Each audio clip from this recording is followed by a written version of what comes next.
धनत्रयोदशीच्या दिवशी दिवा लागतो दारी, कंदील पंत्यांनी उजळून निघते दुनिया सारी.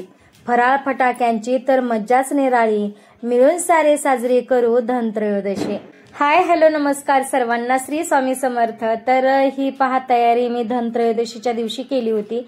तर सकाळचं सर्व काही काम आवरून झालं आणि काम आवरल्याच्या नंतर म्हटलं घराला आता तोरण लावावं. तर आतमध्ये देखील घराला तोरण लावले आणि न्यू पडदे खरेदी केले होते तर ते देखील लावून दिले. आणि त्यानंतरून म्हणजे जो मेन गेटचा जी हा तोरण आहे तर तो मी तोच ठेवला होता, कारण तो अजून छान होता, एवढाही मतलब काही खराब झालेला नव्हता. अगदी हलकासा त्या फुलांचा कलर जो आहे तर हलकासा फिका पडला होता, परंतु खूप छान म्हणजे आहे, अजून तो काही बदलण्याची वेळ आलेली नव्हती, म्हणून मेन गेटला तोच ठेवला. आणि मग गेटला तोरण वगैरे लावून झाल्याच्या नंतरून मग चकलीचे पीठ तयार केले आणि चकल्या करायला घेतल्या. कारण हे जे 4-5 दिवस असतात तर हे पूर्णपणे प्रत्येक दिवसामध्ये 2-2 1-1 पदार्थ करून जे आहे तर आपल्याला दिवाळीचा फराळ हा तयार करायचा असतो. तर पहा इथे तुम्ही पाहू शकता की चकली तयार करत असताना सर्व जमा झाले आणि सर्व माझी मदत करत होते.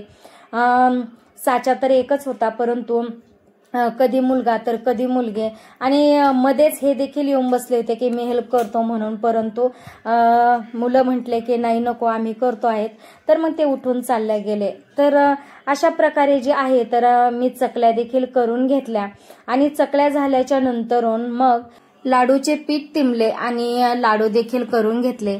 लाडूचे पीठ तिंबून मी जे आहे तर पहिल्या पुऱ्या बेलल्या आणि पुऱ्या लाटून झाल्याच्या नंतरून त्या तळून घेतल्या आणि मग छोटे छोटे तुकडे करून त्याला थोडंसं थंड होण्यासाठी ठेवलं आणि थंड झाल्याच्या नंतरून जे आहे तर दरदर असं मिक्सरमधून पिसून घेतलं आणि मग त्याची साखराची आणि त्याची चाचणी करून मग मिक्स केलं. तर त्यामध्ये जे आहे थोडे ड्रायफ्रुट्स तूप वगैरे घालून म्हणजे आपण जसे लाडू बनवतो अगदी त्या पद्धतीने थंड झाल्याच्या नंतरून लाडू वळून घेतले आणि मग संध्याकाळच्या वेळेला दिवे वगैरे लावून झाले आणि धनत्रयोदशीची अशी या प्रकारची जी आहे तर पूजा मंदिरामध्येच मांडली. खाली जी आहे तर मांडली नाही, कारण मंदिरात जागा होती म्हणून मंदिरातच मी ही पूजा मांडली.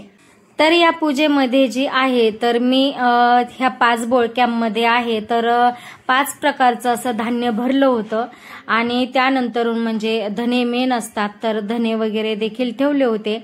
आणि धन्वंतरी देवता ही एक आयुर्वेदिक देवता आहे, त्यामुळे जे आहे तर एका प्लेटीमध्ये तुळशीपत्र, दालचिनी, तेजपत्ता, लवंग, हिरवी विलायची, हळकुंड या प्रकारचे देखील या प्लेटीमध्ये मी सर्व काही जे पदार्थ आहेत हे तर ठेवले होते, या वस्तू ठेवल्या होत्या आणि या वस्तूंची देखील मी पूजा करून घेतली होती. कलश एका साईडला मांडून झाला आणि सर्व काही पूजा वगैरे झाली आणि नंतरून मग जे आहे तर संध्याकाळचा आपल्या स्वयंपाकाला सुरुवात केली. तर आजच्या दिवसामध्ये जे आहे तर सर्व काम आवरून झालं आणि आवरल्याच्या नंतरून 2 पदार्थ देखील झाले. तर अशा प्रकारचं जी आहे तर आम्ही धनत्रयोदशीचा सण साजरा केला. तर पहा आजचा व्हिडिओ तुम्हाला कसा वाटला जरूर कळवा. व्हिडिओ जर आवडला असेल तर व्हिडिओला नक्कीच लाईक शेअर करा. चला तर मग भेटूया असाच नवीन एका व्हिडिओ सोबत.